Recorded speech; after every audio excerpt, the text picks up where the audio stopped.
Yo, yo, yo, welcome back to White Dads Can't Jump. This is Kevin, the main man, Chad, and a special guest tonight. Chad, who we got tonight? We have coming to us from YouTube and his nearly 46,000 subscribers. We have Theme Park Brandon joining us tonight. So we want to welcome him to the podcast.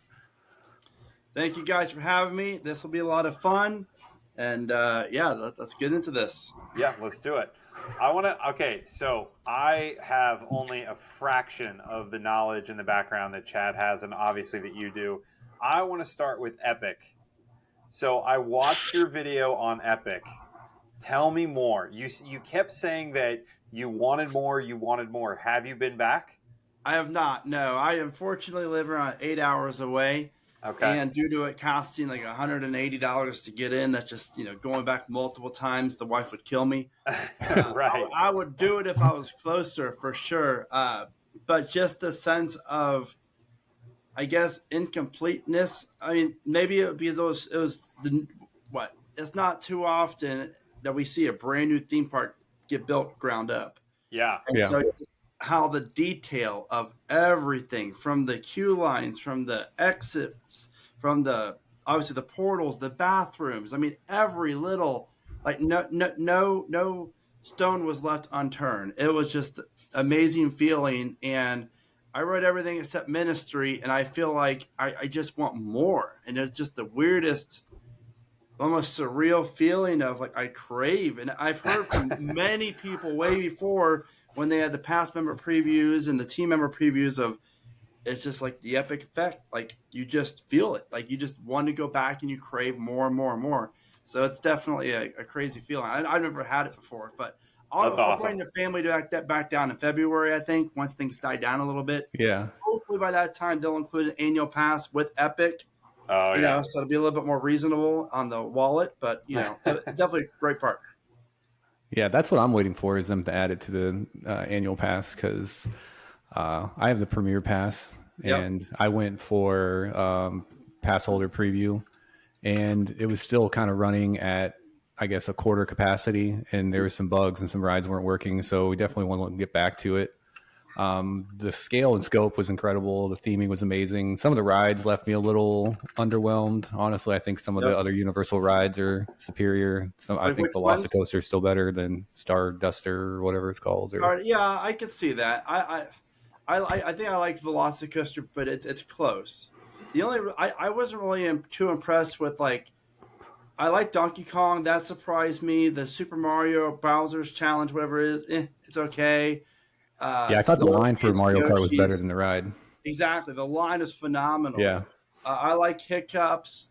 The other Monsters was fantastic.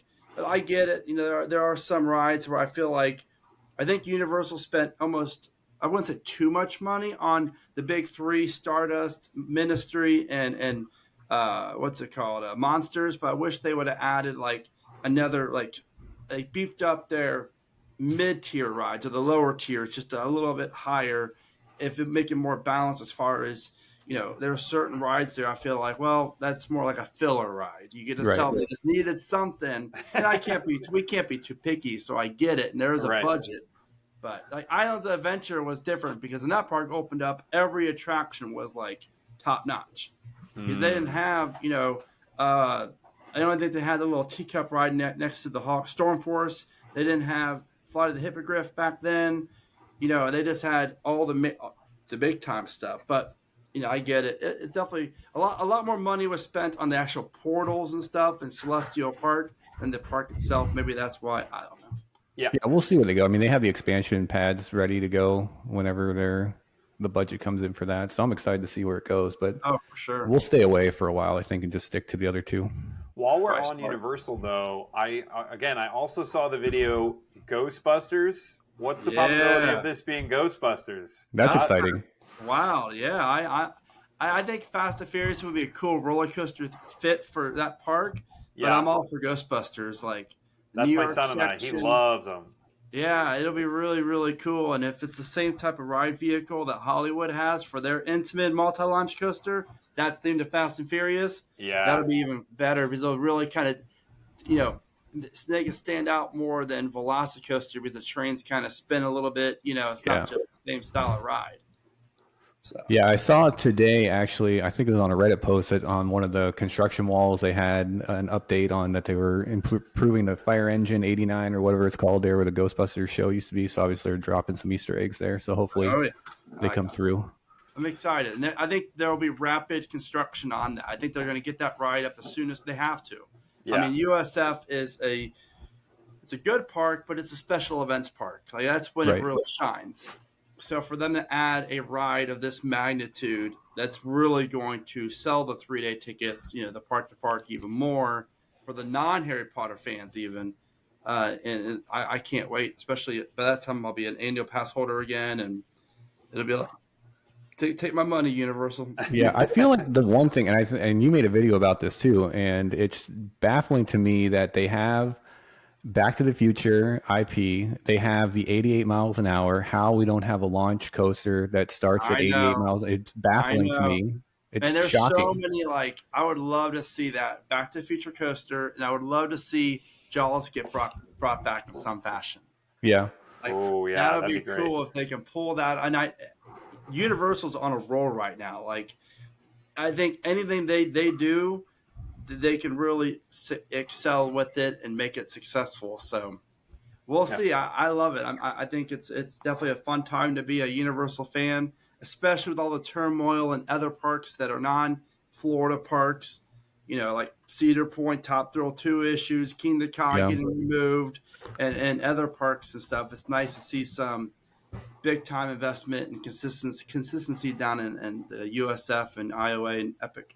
Yeah, well, before we get into some of those other parks and ideas, let's talk about you for a second. So you obviously have the YouTube channel, and if people aren't familiar with it, you design your own rides in some situations. You have some insider information. How did you get into this? What was your first kind of moment of coaster love, and then how you pursued it to this capacity? Yeah, so I've always been obsessed with coasters ever since I was a little kid, probably 4 or 5 years old. And I started doing school. I'd rather just draw roller coasters in school. I know you guys are teachers, I think. So I was that kid just doodling away. And I doodle too, don't worry. Yeah, I struggled in school. Maybe I didn't have you guys as my teacher. That's probably why. But then it just kind of, back then there was no social media. I'm 42 years old, right? So I graduated 2002 out of high school. And then I remember 2000, 2001, whatever it was, that there's other people. No, I'm sorry. When I got a job at Kings Island in 2004, that's when I realized there's a lot more people like me. Because I met some friends who went out and did roller coaster trips, and then we ended up doing a bunch of stuff. And that really expanded my reach to going to other parks. And so I've always been obsessed with it, and always worked in the parks for 8 years. Worked at Universal, SeaWorld, Six Flags New England, and Kings Island, and then COVID happened in 2020. I got out of the industry per se from 2014 until 2020 when COVID happened. And I was up here in Charlotte, and Carrier Ones was closed, no sports. Stuck with a 1-year-old and a wife. I got to do something. I actually had a website, travel website for Florida called Florida's Top Recommended, where I businesses would advertise on, but then everything's shut down, and I'm not the type of person to call someone and say, hey, pay me $200 a year to be on my website, because we didn't know what was happening. Right. This month of COVID, so I can't do that. In my heart, I couldn't do it. So I'm like, well, I have all these coaster studios, Airtime Thrills, El Toro Orion, all these other people, they do it. Why can't I? So I was like, I have to find a niche to go fast and to work my butt off to get there quicker so I get monetized, so the wife can understand this can be full-time income. Give me a few years, I'm also a stay-at-home dad, so we didn't have daycare, which saves a lot of money. Yeah. And then that's where the theme park predictions really saved me, because it was so different and unique, where I was able to get a lot of subscribers quickly and the views to get monetized. And then as I made other videos that were not just predictions, and I'm like, okay, I need to find my niche where my recommendation videos are my favorite ones to make, where I can help people have a better day in the park. Right. And I just don't want the name Theme Park Predictions to be, why do I want to trust this guy to have the best day at Universal if he just does predictions? Right. So it just kind of made it to a point where what's the best. So then now I'm here. So it's been a great passion of mine to have it with my family and to share with my kids, and then mainly to share with others. I love hearing other people talk about stuff that I've been talking about for years, for almost 40 years now, really. Right. So do your kids go on the rides? How old are your kids? Oh, yeah. 6 and 2. Oh, okay. They love it. My son Mason has around 60 credits, and then my daughter Taylor has 2. So Okay. she's only 2. Right. So Yeah. she'll get more. We're about to go on a road trip here in a few weeks, and she'll probably get 4 or 5 other new ones. So that'll be fun. Fighting the you have to be this tall to ride this ride right now. She just turned 36, so my father hopes and dreams are come late fall, she'll be 39. So when we go back to Dollywood for their seasonal events in the fall, she'll be able to ride Big Bear Mountain, Dragon Flyer, and Fire Chaser Express. But she has no fear. She will ride that stuff like no other business. Okay, so then actually I want to stop you right there. Yep. You caught my attention at Dollywood. I've never been. I'm captivated by the idea. I have an 8 and a 6-year-old. So are they the optimal age for that? It sounds like maybe. Yeah. Dollywood is fantastic because they have the rides that are, they have one ride over 48 inches tall. I think it's Wild Eagle at 50 or 51 inches. Other than that, everything else is 48. And then you have the 3 big ones are 39 inches: Dragon Flyer, Big Bear Mountain, and Fire Chaser Express. And these 3 are all top tier family coasters. Wow. Not as good as Hagrid's, obviously, but like you're gonna be hard to press this top that one. I mean, I would take every one of those except Dragon Flyer over Hiccups at Epic personally. But they would love it, from the food, the rides, the nature, the setting of the park.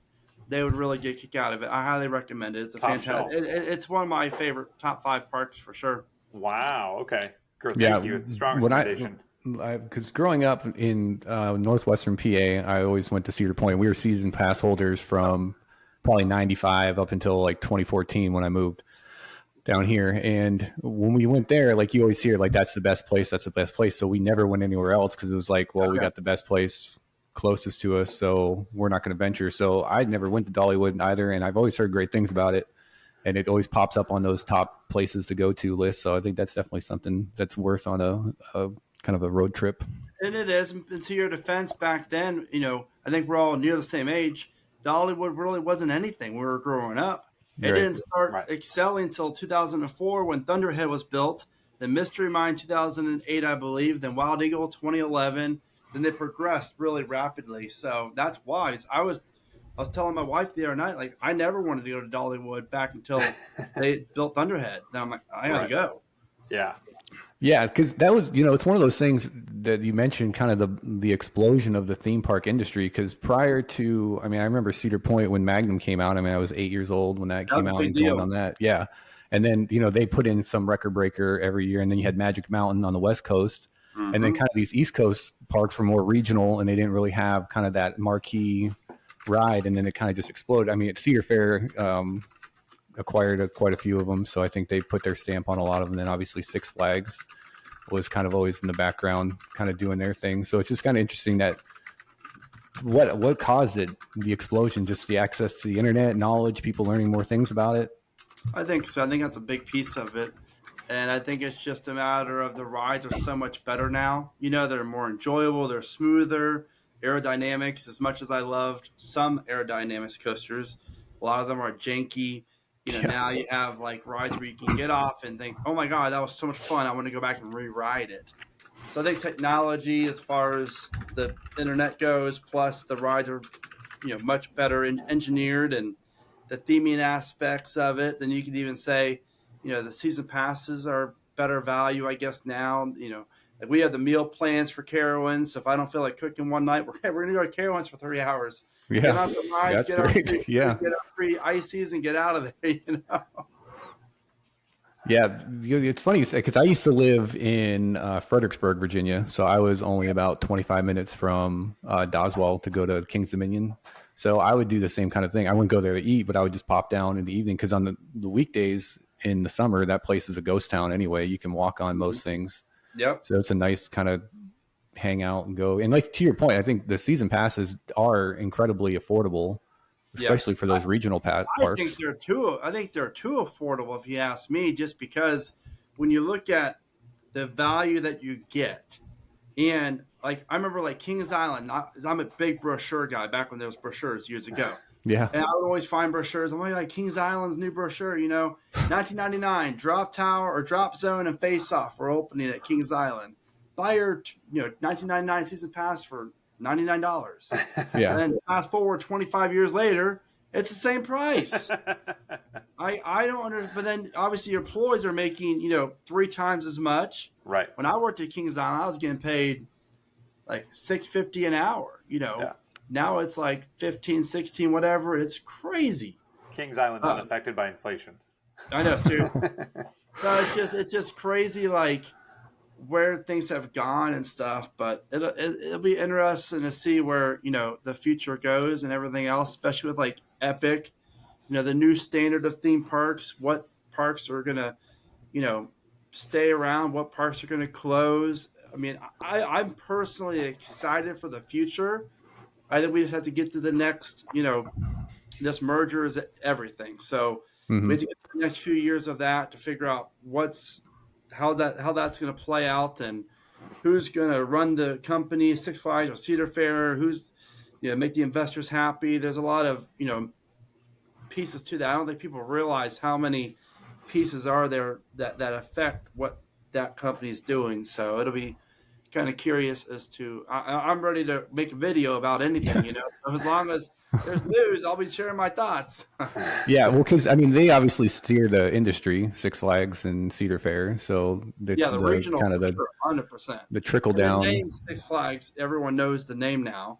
So I mean, at this point, I'm ready for them just to slap the name on the parks, Six Flags. I don't care anymore. Just make the parks a fit better, overall. And at least the Six Flags parks, the legacy ones, make them more ran like a Cedar Fair, if you will. Yeah, because that's one thing I wanted to ask you about is that you see, I mean, I'm on Reddit or Facebook on some coaster fan pages and whatnot, and it's a weird mix because obviously your older rides are starting to age out because like we mentioned Magnum, I mean, that came out in 89, so we're at 36 years this summer. Yeah.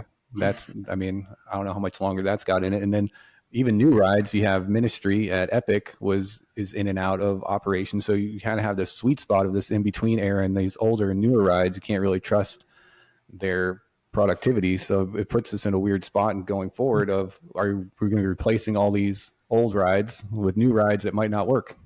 That's exactly like Great Adventure. They removed Keen to Ka, and now the rumor is they're building a record-breaking 400-foot tall Mock Rides Extreme Spinner. And Mock Ride's tallest coaster to date's like 230 feet, and their tallest extreme spinner is like 115 feet and like 55 miles an hour.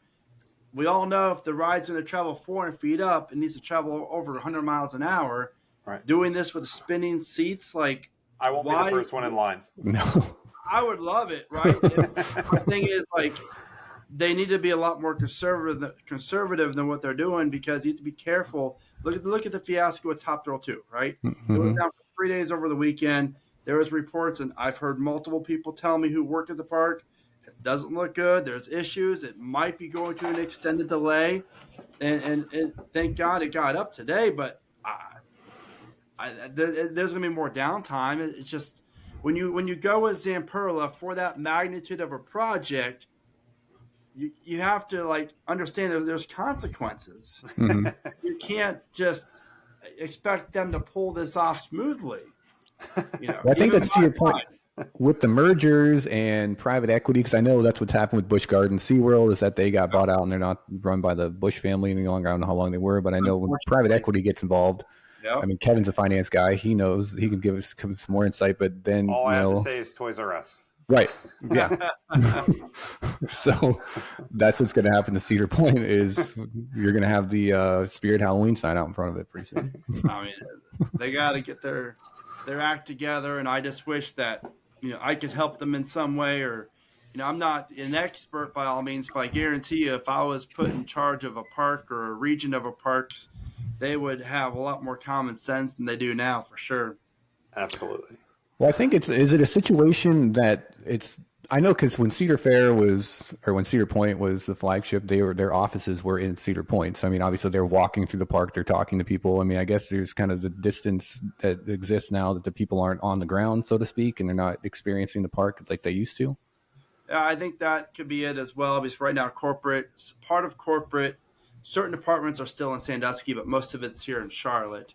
I just, after working in the parks for 8 years and knowing people, I still have tons of, like, I'm friends with 3 regional park presidents at the Six Flags chain that are in charge of multiple parks. And I worked for 2 of them, and I worked with another one of them. So it's pretty cool. But I just know, like, not them per se, but there's so much, just like any other job out there, there's so much politics involved and just ridiculous and lazy people. And, there's just a lot of things that should be cleaned up and changed because, in my opinion, there's no such thing as a bad park. There's such thing as a park that's not operated very well. Right. Right. And with some little bit of love and care and staffing, and guest communication goes a long way, and make sure your employees are happy. As a father, like, I hate, because I'm still a ride operator at heart. Whenever I go to a ride, I see this person walking so slow, I'm like, oh, I'm going to go out there and just lap them. Like, get me out, I'll check your strength, I don't need training. Let's go, all clear, get them out. This is ridiculous, but. Yeah, I mean, to that point, I feel like there used to be some pride in that. I remember sitting on Millennium Force, and those people would be flying out trying to get people out the door, or people get that turnover going on. And now I have a Busch Gardens pass, but I don't go anymore just because it's kind of horrible. Yeah, that's what I was going to say. People are saying you sit 5 minutes on the train, and they only run one train at a time. So I mean, I haven't gone back since Christmas Town, just because I don't want to deal with the nonsense I don't there. blame you. I mean, it's just unfortunate, but hopefully I think a lot of it too is the guests are dumber now. And I mean that in all due respect, that when they're in line, when we all grew up in parks, right? When Cedar Point was the capacity park of the best park capacity, whatever, the lines moved constantly. Back then, we didn't have these, we didn't have these. Mm-hmm. So instead of, we're just constantly zoned in our phones while these operators are trying to talk to us. Right. We're not focusing on them. And that's when you have the hiccups or that plus, I hate to say it, but it's true, where you have the guests who aren't able to fit on the rides. Mm-hmm. They don't want to take the time to do the test seat. Then they go there and they try, and it takes a minute or two to try to get this person locked in. There's a lot of variables to it. It's just unfortunate because I'm just like, come on. When I worked at Kings Island, we call those happy birthdays. We'd actually call it out before, happy birthday, row 2. They just knew that person wasn't going to fit, or they would. Because I worked at the Beast at Kings Island. That was a PTC lap bar, and I've seen some nasty things. More than nasty. I'm not saying overweight people are nasty, but it was nasty what they did.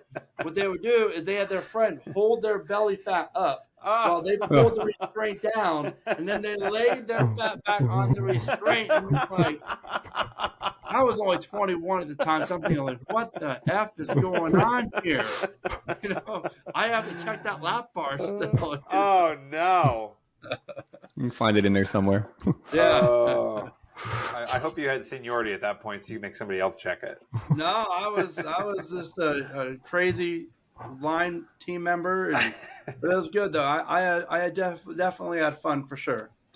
That's amazing. Okay, so do I have this correct? I'm from Kansas City, so what's about 3.5 hours away from Kansas City, and I believe it is your favorite theme park. Am I correct in saying that? Yep, Six Flags St. Louis. It's fantastic. No, Silver Dollar City. Of course. Yes. Yeah, so, I mean, Epic is up there with the newness of Epic, but there's something about Silver Dollar City with the clientele or the workers where it just feels so much more like mountainy, and yeah, absolutely. Older, the hospitality, like, I love it, and the rides are great. The food's fantastic. The whole setting of the park. Yeah, the marble cave underneath. It also has the Arc, of Dollywood, because when I was growing up, if you were there 35 years ago, you could hear the banjos as you were coming down the little 2-lane highway to get into Branson. That's when cool. you were going to Silver Dollar City. And if you would not go back and say, I went to Silver Dollar City for the weekend, you would just say we went to the lake. Like, none of your friends are impressed that you went to Silver Dollar City. But I do believe that it has ramped up and gotten better through the years, because 100%. It is an institution in that neck of the woods. Mm-hmm.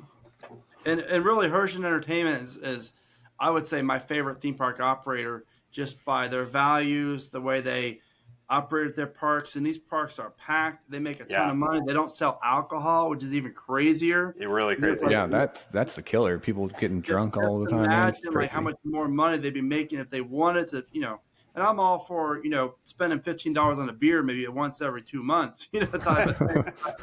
Dang, Right. It's respectful of what they do and how they do it, for sure. So what other parks do they operate and own then? So they just acquired Kennywood out of Pittsburgh. Yeah. And then Adventureland in Iowa, which is a really cool park. Lake Compounds in Bristol, Connecticut, and a few other parks. And then they own...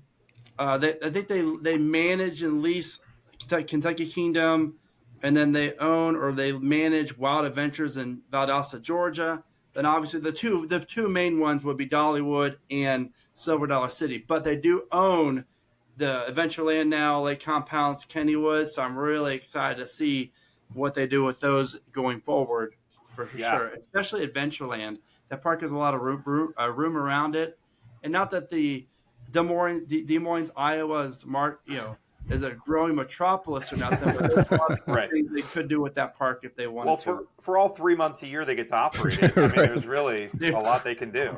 You're not lying. Yeah, the one thing I feel like new parks are missing are the smaller rides. Like, I grew up in Erie, PA, so you're familiar with Waldameer, I assume. Waldameer. So Waldameer, obviously, when you grow up there, kind of like Silver Dollar, you don't get excited to go to Waldameer because it's basically just a carnival that doesn't move. That's what we used to call it. But now, when you're older and you go to parks and they don't have those fun little spinny rides or even chair swings, like I love chair swings, and I feel like that's a dying ride at any park. I don't know if there's chair swings in Florida, but I get sad every time I see Cedar Point pulling something out. Like, I was really sad when Witch's Wheel went away. Like, those little rides, I really enjoy those. And it's sad that those are kind of going away and making room for kind of these bigger rides, and we're losing those kind of fun little spinners. It's true. It is unfortunate. Yeah, I mean, obviously those aren't driving the numbers, but those are fun little kind of people fillers when you don't want to wait 2 hours for something else. Yeah, and the classicness about it too makes it just even better. That's why I love Knoebels or even Kennywood. They preserve a lot of those rides, and it feels a lot of nostalgia is there and stuff. Well, I think too with the workers, when you have those parks, they grew up going there, so they feel a sense of ownership of it, so they kind of care for it a little bit more than when you have. I mean, obviously, like at Disney, we have so many transplants. Universal, you have transplants. It's kind of just a job for them, or they think it's going to be this dream job, and then they get the reality check. And then exactly, and that's why I tell my friends, Carowinds just had a bunch of layoffs, unfortunately, with the new merger and stuff, and you guys get paid to make people have fun. That's why I love that job. It's the best job in the world, because people go there to relieve stress, to get away from life. Mm-hmm. Whether you're operating a ride or taking tickets or whatever it is, it's really cool. And so, people will, there's other jobs out there, but I will never underestimate the impact working in the park did for me. My personality alone, because before that, I was shy. I didn't talk to anyone. I had no confidence. I wasn't talking to girls, nothing. And then I worked at Kings Island, and everything changed. So that needs to be their marketing. Put that on the brochure. Yeah. Please tell me you met your wife there. I met her at so I moved to Six Flags New England to do an internship up there, and I worked there for 2 seasons. The second year, 2007, I met her on MySpace, of all places, back then. And then we dated for 5 months. I was 24, she was 21, and she was still in college. And it's just one of those things of, I didn't like it up there. I'm like, I'm moving. I'm sorry. I broke up with her. and then we remained in contact for like 3 years. Like we saw other people and stuff, and then we reconnected in 2011, 2012 ish, and then she moved down to Florida, and then we dated, and then we moved to Charlotte, got married in 2017. Now we have 2 kids, and she's still around. So she's a closet enthusiast as well. She'll never tell you that she likes roller coasters, but the way she screams on them and talks about them, she's whew, Yeah. not as much as me, but it's pretty cool. When you see a new ride come out, now obviously too, I mean, launch coasters are all the rage. Do you miss or do you enjoy the old clickety Oh, I do. lift hill? Yeah, I love it. Something about that. I've always, whether it's a classic wooden coaster, classic steel, whatever it is, like I love it. I like launch coasters as well, so I'm just glad there's a mixture. Mm-hmm. Obviously, Universal is completely foregoing the fact that they probably will never use a chain lift coaster again due to capacity reasons, unless it's like a cable lift or it's a very short lift. But I like it. I like both. But yeah, I miss the old. I miss smelling the oil, the grease. Wooden coaster smell. Like there's a little bit of danger mixed up in that. Yeah, for sure. Right. Yeah. You get a little bit of that rollback before it clicks in. Yeah. And you're like, what's that?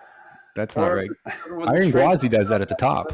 Does it? Yeah, when you get to the very top of Iron Gwazi, you roll back very slightly before you go over the hill after the chain releases you. It's a little unsettling. I love Gwazi, though. Yeah, it's a good one.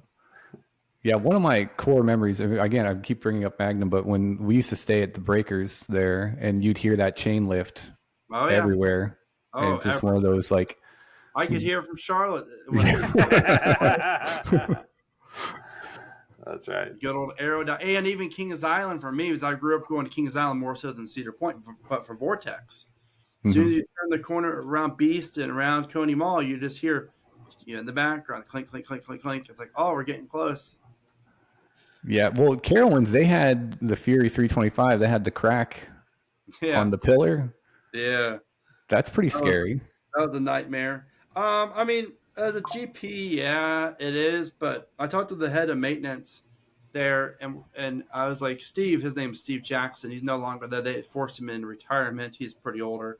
He was like, honestly, Brandon, this ride, B&M over engineers these rides where this coaster can operate safely with 1/3 less supports than what you see right now. Oh, it would still, but they just make sure it's overly engineered. I'm okay with that. So while we could have ran it the way it was, we wanted to make sure it looks good as the GP, and it makes sense. Yeah. So, but yeah, definitely, a little bit alarming. I mean, I would have, ridden it just because, whatever, right? Keep riding coasters. So where are the coasters going? How high can we go? Because I know what King Dakar was 425, 430? 456. Okay, so can we go higher than that? I mean, yeah, of course. It's just a matter about the money and the park and what guests will ride. I think I worry more about speed than I do height. The speed on the wheels. I could see a 800-foot tall coaster, but somehow, some way, halfway down, it might hit some trim so that it doesn't go over speed. I don't know. I mean, it just to me, it's more or less what parks have the room, the financial backing to do something like that. Because Millennium Force was $310, cost $25 million. Fury cost $35 million, I believe it was. Like that was 2015. Right. You're gonna have to spend. I mean, I would love to know how much Falcon's flight costs over at Six Flags Qiddiya. That's Intamin. That's major height. I think 5 something. I forget the exact. Yeah, that's the one that goes down a ravine, doesn't it? Yeah, it's wild. So unless you have natural settings where you can build off of cliff or a mountain, yeah,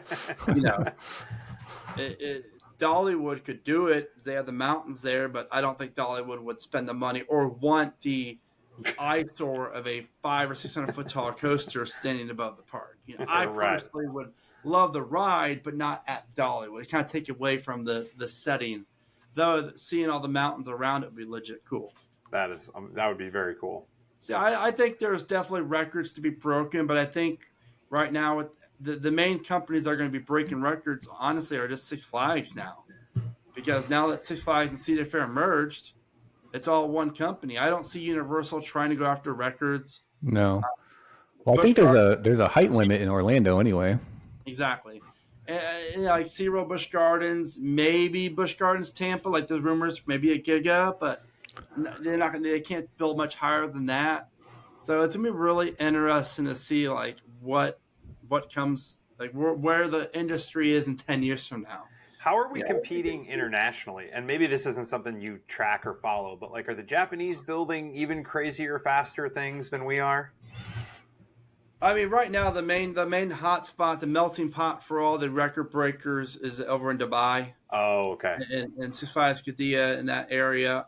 That's where you have the world's fastest coaster. Now the new fastest and tallest coaster opening up. They just announced that they're potentially going to be building 1,000-foot tall coaster. It's wild. So like, wow. Do they? Japan, there's some really good rides there, but you have so many requirements for like the earthquakes and the support and stuff. So that costs more money, more steel. Japan, or sorry, China is a huge park. I honestly think it's oversaturated because I see some from time to time where parks are starting to close up, or it's not that busy. Because there's like so many mini parks where you have like a B&M and an Intamin, and then like a small kid coaster, but that's it. Like they're real small. Yeah. And so it's interesting. It's like a different business model over there than it is over here. Gotcha. I mean, Europe, you're a little bit more, they don't really break as many records, but it depends what parks. Who knows what will happen in 10 years, but I'm all here for it.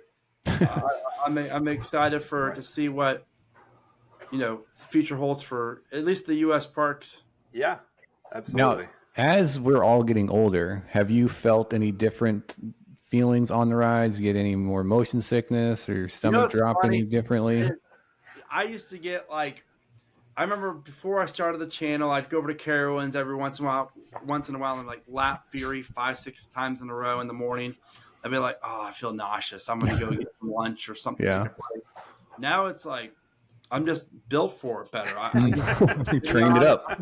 And I don't do it very much because I have 2 kids now, so I don't really, but when I go on trips and stuff, like we rode Stardust 4 or 5 times in a row. I did get a headache because it was hot. I wasn't used to the heat, and I barely slept the night before, so that kind of ruined it for me as far as I wanted to ride more. But now I don't really ever get motion sickness. I know what I can handle, what I enjoy. I don't really enjoy flat rides that spin you upside down a bunch of times. I don't care. Give me on a coaster all day long. Right. How do you do on the simulators? You a fan? Because I mean, obviously Universal had a huge pushback from people with all the simulator rides. They don't bother me really. I mean, Monsters, I didn't feel nauseous at all. That's probably the most violent one. The other screen-based stuff. I mean, once I ride Simpsons, I ride it once, I'm done. I really don't, unless my kid wants to ride it, But yeah, I don't really. Luckily for me, I've never taken a medication at all for motion sickness on rides. So I'm good for now, at least. Who knows? I turned 42 about 10 days ago. Ever since then, my back has been hurting. My shoulder hurt. Ice in my shoulder about every other day. It's like, oh, I need to go to the pool. We have a community pool. I need to go swim in the pool and relax. It's all hitting you all be at on once. the podcast, so I couldn't do that. I'll tell you, when you get, I'm 43, and you feel, I mean, some of these older rides, I can't even fit on Cheetah Hunt. I'm too tall. Really? How tall are you? I'm like 6'4", and it compresses. Like I can close it, but I have to like curve my back to do it, so it compresses my lower back, and it's a great ride. I would love it, but they need lap bars on that ride. Yeah, I hate that over the shoulder. 100% stupid. Yeah, because I mean, all the big ones have that. Velocity trains, right? Stupid. Yeah. Again, it goes back to money. Do parks warrant spending a couple $1 million on new trains? Will it bring in more people to pay for it? Probably not. Unfortunately, it sucks. Right. Some cases they do. Parks do this, but would they do it for Cheetah Hunt? I mean, I would love it, but who knows? Yeah, they don't care about the people there. All right, so what we're gonna, before we get you out of here today, I pulled up, and I want you to critique this list. So I pulled up I asked ChatGPT, what are the 5 best coasters in the United States? Okay. All right. So again, I assume you've been on all these, and you can add, or you can, kind of rebut what this is. So at number 5, it has Iron Gwazi. Okay. Okay. Number 4, Millennium Force. Okay. Number 3, Velocicoaster. Number 2, Fury 325. And at number 1, it has Steel Vengeance. I knew that. Yeah, I've been on all of them. Their Millennium Force is not even in my top 25, I don't think. Ooh. Wow. I like Millennium Force. It's just one of those rides that I just prefer other elements on rides than I like airtime, and you're not going to get much on Millennium. That's fair. But as far as now, if I was ranking my coasters based off adrenaline, like the feeling that I get off the ride, then absolutely. Millennium Force, the adrenaline, that drop, oh my God, hands up. I want to get back on and get the music in the station, give me in the more. view, going up the lift hill. Oh my God, love it. But as far as my top 25 goes, it's definitely different than that. I like Steel Vengeance. What kills me about Steel Vengeance is the merge point for the fast lane. It sucks. And even that regular line just crawls because of the metal detectors, and it just if that ride was better accessible and it wasn't so congested, it would be so much fun just to lap it, get 2 or 3, 4 rides in an hour on. That would be ideal. Talk about back pain when that was Mean Streak. That was the oh my God, my back. Oh. Even when I was in my 20s, we'd have to get out and start doing stretching and do some yoga on the sidelines because it was so bad.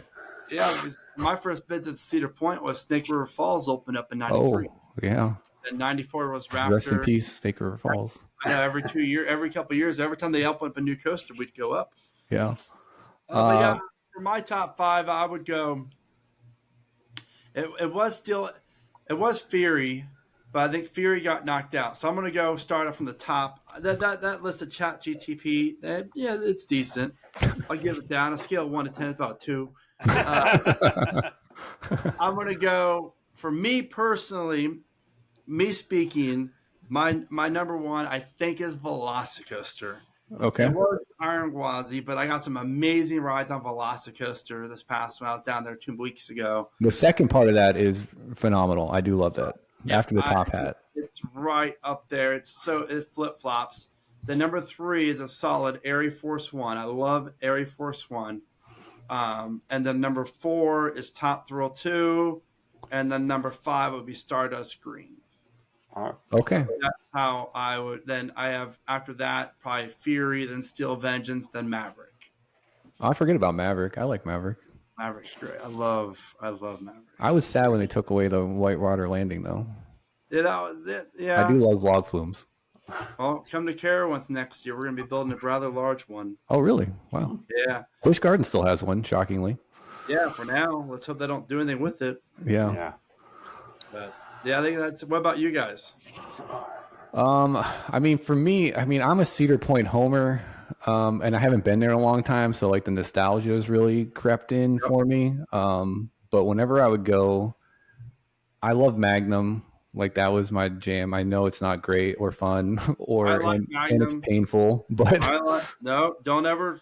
The nostalgia gets me. I do love Velocicoaster. I do also love Iron Gwazi. I did a lot of people don't like it, but I liked Intimidator 305 at King's Dominion.